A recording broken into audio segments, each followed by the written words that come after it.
Welcome back to part 3 of this week's Shabbat service for Waymaker Messianic Jewish and Christian Center USA.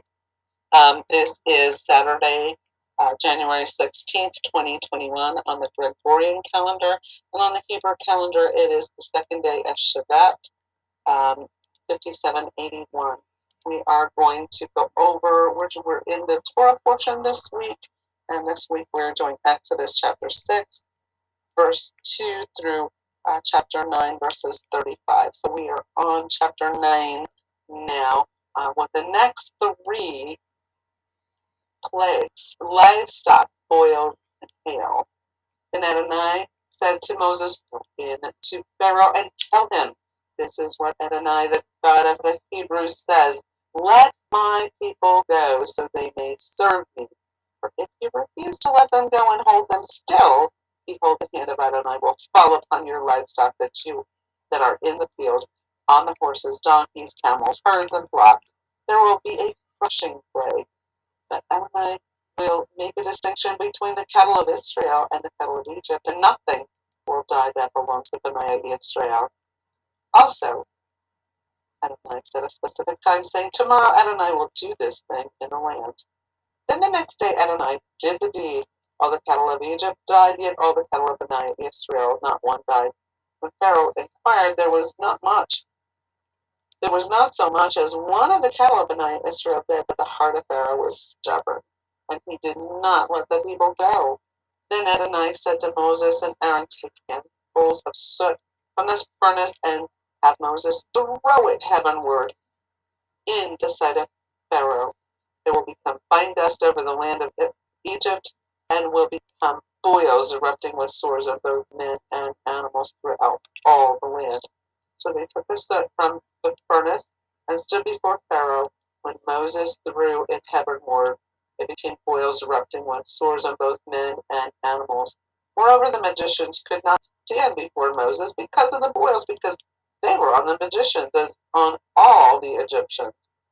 But Adonai hardened the heart of Pharaoh, so he did not listen to them, just as Adonai had said to Moses. Then Adonai said to Moses, Rise up early in the morning, stand before Pharaoh,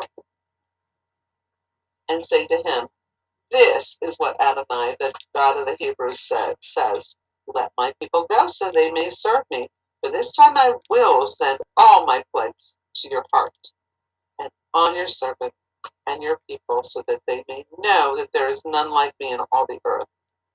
Surely by now I could have stretched out my hand and struck you and your people with a plague, that they would have wiped you off the face of the earth. However, I have let you stand for this reason, to show you my power, that my name might be proclaimed throughout all of the earth. Yet still you exalt yourself over my people by not letting them go. Behold, tomorrow is about this time I will cause it to rain a very severe hailstorm, the likes of which has not occurred in Egypt since the day it was founded until now. Send word, shelter your cattle and all that you have in the field, for every person and animal found in the field and not brought home when the hail comes down on them, they will die. Whoever feared the word of Adonai among the servants of Pharaoh had his own servants and cattle flee into the houses, but whoever disregarded the word of Adonai left his servants and cattle in the field. Then Adonai said to Moses, Stretch out your hand towards heaven, and let there be hail in all the land of Egypt, on people, animals, and every plant of the field, throughout all the land. So Moses stretched out his staff toward heaven, and Adonai sent thunder and hail. Fire came down on the earth as Adonai rained hail on the land of Egypt. The hail fell very severely, with fire flashing up amidst the hail, the likes of which had not occurred in all the land of Egypt since it became a nation. The hail struck down everything that was in the fields, both men and animals, all throughout the land of Egypt. It also struck every plant of the field and broke down every tree. Only in the land of Goshen, where Benai Israel were, was there no hail.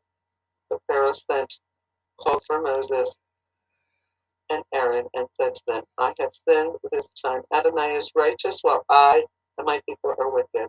Pray to Adonai. There have been enough of God's thunders and hail. I will let you go. You don't have to stay any longer. Moses said to him, as soon as I am gone out of this city, I will stretch out my hands to Adonai. The thunder will cease, and there will be no more hail. So you may know that the earth is Adonai's. But as for you and your servants, I know that you do not fear Adonai Elohim. That's the Lord God. The flax and the barley were destroyed because the barley was in the ear and the flax was in the bloom, but the wheat and the spelt were not destroyed because they ripened later. Moses went out of the city away from Pharaoh and stretched out his hands to Adonai. Thus, then the thunder and hail ceased, and rain no longer poured down on the earth. But when Pharaoh saw that the rain, the hail, and the thunder had ceased, he increased his sin and hardened his heart, both he and his servants. So Pharaoh's heart was hardened, and he did not let Bnei Israel go, just as Adonai had said by Moses' hand. And that's the end of this week's Parashat, the Torah reading.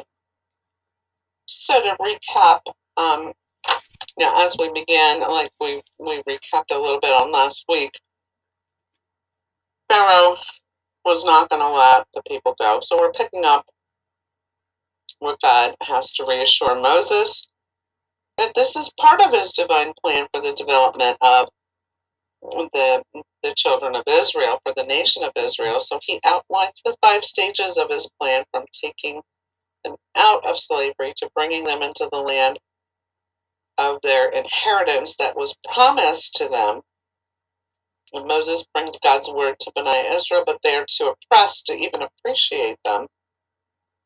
And God sends Moses back to Pharaoh to offer one more chance to make it right before God is going to bring the plagues. Moses is also still skeptical that he's the man for the job. He's questioning Adonai. So this is very interesting, and this is where the Torah portion picks up. Moses and Aaron do go back to Pharaoh to repeat the request on behalf of the people. And at God's command, Aaron throws down his staff, which turns into a serpent. But Pharaoh's magicians duplicate it. But God's serpent eats up the others. Pharaoh's not impressed, though, and continues to refuse what God is demanding. So there's a Hebrew word known as tanin, and that can also be translated as a crocodile. So, in reference to Aaron's staff turning into a serpent and eating up the others, it kind of was, like it ate them up like a crocodile. Even though it was a serpent, they were all serpents. It was really a symbol of God making it known, telling Pharaoh that he was superior to any power Egypt might believe in, and also, superior to any of their little G gods.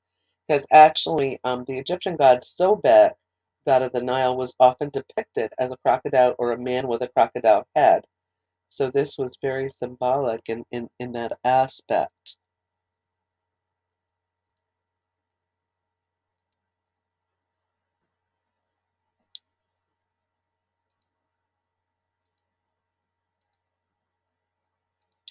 Yeah.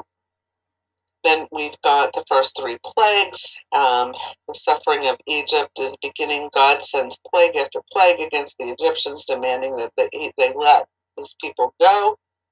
And a number of patterns emerge through the plagues, revealing the groupings by threes. The first plague is blood, accompanied by a warning at the banks of the Nile. The warning for the second plague is frogs, given in Pharaoh's palace, and Pharaoh receives no warning whatsoever for the third plague. And it actually, the Bible is talking about gnats, but it's commonly known as lice. And the warning pattern is repeated through the next 6 plagues. and we will be getting into the 10th plague later, which is the final one. At first, the Egyptian magicians are able to duplicate the plagues, turning fresh water into blood, producing their own frogs. However, they're not able to recreate lice and actually acknowledge this is the finger of God. So the Nile is targeted for the first two plagues, the blood and the frogs, because it was the lifeblood of the Egyptian economy. Unlike Israel, which relied on rain for water and sustenance, Egypt depended on the Nile for its water. So when the Egyptians finally acknowledged God's power with the plague of lice, his purpose, being recognized throughout the land, began to be fulfilled. And then came three more plagues because Pharaoh's heart kept hardening and stayed hardened. God sent Moses to deliver three more plagues: swarms, pestilence, and boils. The swarms were flies, but elsewhere as wild animals, mark the first time God singles out the land of Goshen, and that they're free of any sign of the plague happening to them. Pharaoh is very moved by the show of power that he initially grants Moses permission to lead the children of Israel in the worship of God, but rescinds when his suffering is alleviated. During the plague of pestilence, the cattle belonging to the children of Israel were untouched, while Pharaoh's sent messengers to confirm that theirs is not touched, but it, the Egyptians' cattle were struck down. It did nothing to convince Pharaoh, however, to change his mind, and he continued to harden his heart against the idea. Only after the plague of boils, under the influence of which Pharaoh's magicians are unable even to stand in his presence, does it say that God actively hardens Pharaoh's heart, causing him to withstand the pressure to release the Israelites from bondage. The seventh plague is hail. The final plague in our portion this week remains to be hail. God again sends Moses to warn Pharaoh of the impending plague, but he didn't want to listen. And the hail of plague is unlike anything we have ever experienced, let alone the Egyptians who live in a warm climate. So the Torah tells us the hail combines ice with fire, a combination which does not typically exist in nature. And the hail terrified Pharaoh, who offered to allow the Hebrew slaves to leave and worship God. But once the danger passed, the Egyptian ruler again reneged on his promise and hardened his resolve to keep his slaves. And that's pretty much the end of the Torah portion. And we are going to continue now with the Haftorah. The Haftorah we have Ezekiel 28, verse 25 to Ezekiel 29, verse 21. So we're going to begin that now and then recap. Thus says Adonai Elohim, when I have gathered the house of Israel from the people among whom they are scattered and show my holiness through them in the eyes of the nations, then they will live in their own land, which I gave to my servant Jacob. They will live safely there, and they will build houses and plant vineyards. They will live securely when I have executed judgment on all those around them that treated them with contempt. So they will know that I am Adonai, their God. And there's a prophecy in chapter 9 against Egypt. On the 12th day of the 10th month of the 10th year, the word of Adonai came to me, saying, Son of man, set your face against Pharaoh, king of Egypt, prophesy against him and against all Egypt. Speak and say, Thus says Adonai Elohim, behold, I am against you, Pharaoh, king of Egypt, the great crocodile lying in his rivers, who says, My Nile is my own, I made it for myself, I will put hooks in your jaws and make the fish of your streams stick to your scales. I will haul you up from within your rivers, and all the fish of your streams will stick to your scales. I will leave you in the desert, you and all the fish of your streams. You will fall in the open field. You will not be gathered or picked up. I will give you as food for the beasts.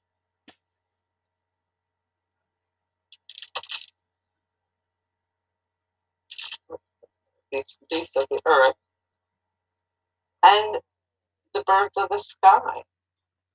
Then all the inhabitants of Egypt will know that I am Adonai, because they were a staff of breed to the house of Israel. When they took hold of you by the hand, you snapped and tore all their shoulders. When they leaned on you, you broke and wrenched all their hips. Therefore, thus says Adonai Elohim, behold, I will bring a sword against you. I will cut off your man and beast. The land of Egypt will become desolate and waste. Then they will all know that I am Adonai, because he said, the Nile is mine, I made it. Therefore, behold, I am against you and against your rivers. I will make the land of Egypt an utter waste and desolation from Migdol to Cyrene, as far as the border of Ethiopia. No human as far as the border, no human, foot will pass through it, and no foot of the beast will pass through it. It will be uninhabited for 40 years. I will make the land a desolation among devastated countries. Our cities will be a desolation 49 years among ruined cities. I will scatter the Egyptians among the nations and disperse them throughout the countries. For thus says Adonai Elohim, at the end of 40 years I will gather the Egyptians from peoples where they were scattered. I will restore the fortunes of Egypt. I will cause them to return to the land of Pathros, the land of their origin, but they will be a lowly kingdom there. They will be the lowest of the kingdoms. They will no longer exalt itself above the nations. I will diminish them, so that they no longer rule over the nations. They will no longer be a security for the house of Israel, bringing to mind the iniquity of their turning after them. So they will know that I am Adonai.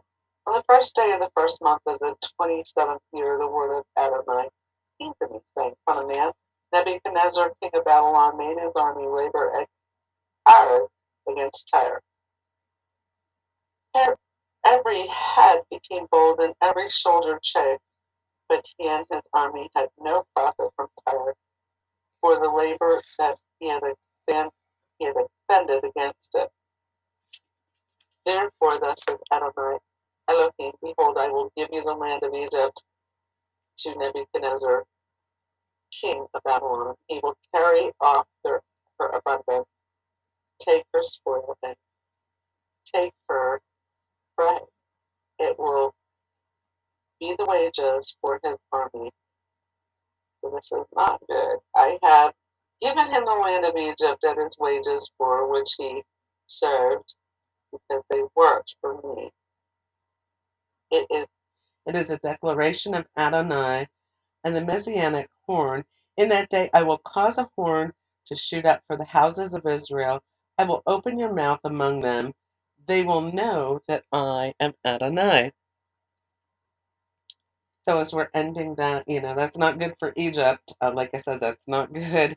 Actually, because of what they've done, their land was being given to King Nebuchadnezzar, says Adonai. So I'm going to recap real quickly again the Torah. God reveals himself to Moses, employing the four expressions of redemption, taking out the children of Israel from Egypt, delivering them from enslavement, redeeming them, and acquiring them as his own chosen people at Mount Sinai. And he will then bring them to the land that he promised to the patriarchs as their eternal heritage. Moses and Aaron repeatedly come before Pharaoh to demand, in the name of God, let my people go so that they may serve me in the wilderness. And Pharaoh repeatedly refuses. So Aaron's staff turns into a snake, swallows the magic sticks of of the Egyptian sorcerers, and God then sends a series of plagues upon the Egyptians. The waters of the Nile turn to blood, swarms of frogs overrun the land, lice infest all men and beasts, hordes of wild animals invade the cities, a pestilence kills the domestic animals, painful boils afflict the Egyptians for the seventh plague. Fire and ice combine to descend from the skies as a devastating hail. Still, the heart of Pharaoh was hardened, and he would not let Bnei Israel go as God had said to Moses. So now we move on to the Haftorah this week.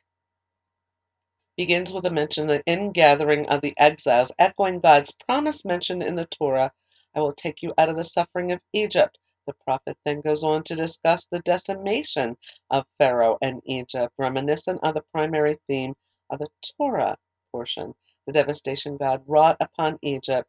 Ezekiel begins with the description of what will occur during the ingathering of the exiles. When I gather the house of Israel from the people among whom they've been scattered, I have been sanctified through them in the eyes of the nation. Then shall they dwell on their land that I give them, my servant Jacob, and they shall dwell upon it securely. The prophet then proceeds to convey a prophecy regarding Pharaoh and Egypt, foretelling the fall of the Egyptian empire. Egypt merited this punishment for two reasons. They had reneged on their promise to come to Israel's aid against the attacking Babylonians, and they had incredible arrogance, considering themselves unreliant on God, instead attributing their success to the bounty their deified Nile afforded them. Therefore Ezekiel warns, and the land of Egypt shall be desolate and in ruins, and they shall know that I am Lord, because he, Pharaoh, said, the river is mine, and I have made it. God warns that the land of Egypt will be empty and desolate for 40 years, after which God will return the people to the land to re-inhabit it, but it will no longer be an important nation to be reckoned with. And the Haftarah ends with another prophecy that God informs Ezekiel about Nebuchadnezzar, king of Babylon, to conquer Egypt and take its spoils. This is the reward for effort in defeating the wicked nation of Tyre. And we're going to end this segment with Shabbat, with prayer, and then take a break and come back for the Brit Kadashah, then the second actual segment of Shabbat. Father God, we thank you. We thank you for the ability, first of all, to come together to worship and be in your presence. And we thank you for what you have seen, how you stand up for your people, how you are building up you, the knowledge of your presence by what you're showing. Um, Egypt and in the Torah, with the plagues, and how we can see that this is all going to be for your glory, because slowly but surely, the Egyptians were seeing, this is the finger of God, as they said. So you have your finger on the world, and the world is going about their business and not realizing that you are in the helm, you are in control, and we know that as your children. We are so honored to be your children, and it is a blessing to be your children, and we love you, we worship you, we adore you. In the mighty name of Yeshua, we thank you with all that we've got. Amen and amen. And take a short break and come back. We will come back with the second portion of Shabbat service, but it will be uploaded as part 4.